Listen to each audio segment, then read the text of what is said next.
Silent heart attack वो दिल का दौरा होता है जिसे मरीज पहचान नहीं पाता। और उसे ना पहचानने के तीन मुख्य कारण हैं।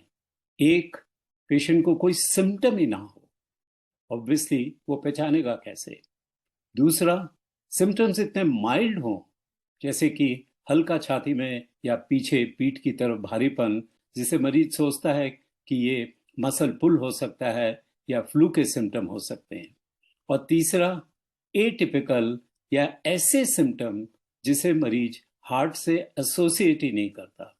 पेशेंट का छाती का हार्ट अटैक का दर्द रेफर्ड हो सकता है जबड़े की तरफ, और अगर उस मरीज के दांत में कीड़े भी हैं तो वो हर बार समझता है कि ये कीड़ों का दर्द है।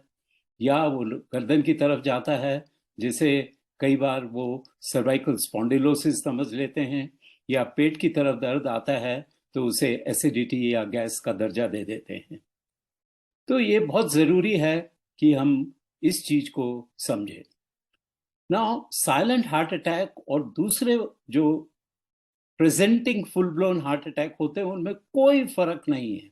दोनों के दोनों बेसिक कोलेस्ट्रॉल डिपोजिशन के ऊपर जो खून का थक्का जम जाता है, उससे सडन खून के थक्के जमने से हार्ट अटैक बन जाता है।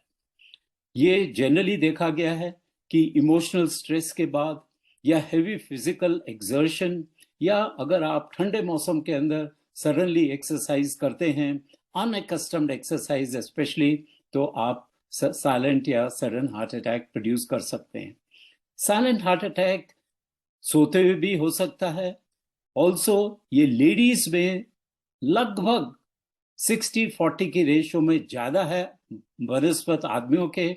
और ये कोई छोटी चीज नहीं है, इसे हल्का मत समझिए, क्योंकि इसमें मरीज को पता ही नहीं लगता तो वो अस्पताल में जाता नहीं है, तो हार्ट में डैमेज ज़्यादा हो जाता है और ये मरीज हार्ट फेलियर को भी डेवलप कर लेते हैं। इसको डिटेक्ट करने के कोई अच्छे स्पेशल तरीके नहीं है। एक तो सेंसिटाइजेशन, जैसे मैंने आपको अभी बताया।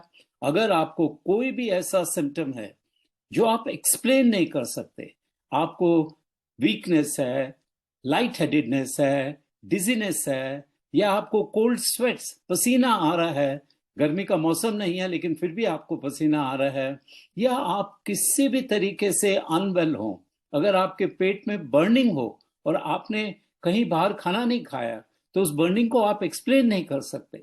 सो एनी अनएक्सप्लेन्ड सिम्टम अगर आपको होता है तो इमीडिएट आपको डॉक्टर से सलाह करनी चाहिए। वो साइलेंट हार्ट अटैक हो सकता है, मैं ये नहीं कह रहा वो जरूरी है, बट हो सकता है। अस्पताल में जाके ईसीजी और इको से ही हार्ट अटैक का पता किया जा सकता है। हार्ट अटैक से या साइलेंट हार्ट अटैक से बचने के कारण बिल्कुल नॉर्मल हार्ट अटैक वाले ही हैं।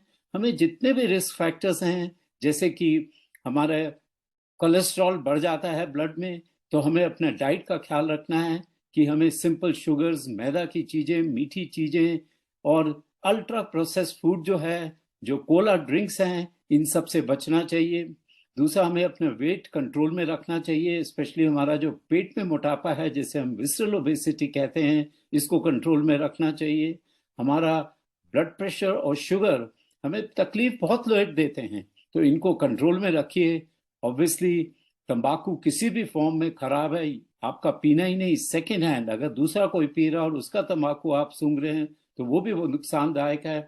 स्ट्रेस रिलीफ बहुत इंपॉर्टेंट है और इसमें मेडिटेशन और योगा बहुत कामयाब है। और लास्टली, एडिक्वेट 8 घंटे की रात की स्लीप भी बहुत ज़रूरी है। और ये लेटली दिखाया गया है कि ये सब फैक्टर्स अगर आप कंट्रोल करते हैं तो आप साइलेंट हार्ट अटैक्स और दूसरे हार्ट अटैक से बच सकते हैं। सो जैसे कहते हैं stitch in time saves nine, तो प्लीज़ 35 साल की उम्र के बाद अपना एग्जीक्यूटिव हेल्थ चेक जरूर कराइए। और स्कूल में बच्चों का भी चेक होना चाहिए, क्योंकि इन बीमारियों की जड़ जब बच्चा माँ के पेट में होता है तब रखी जाती हैं, और ये स्कूल में जो खान पीन है उससे ये और बढ़ जाती हैं। ये दिखती हमें 30 साल की उम्र में है, बल्कि इनकी नींव बचपन ही में ही रखी जाती है। तो हमें हार्ट अटैक से बचना है तो right from womb to the tomb हमें अपनी देखभाल करनी होगी।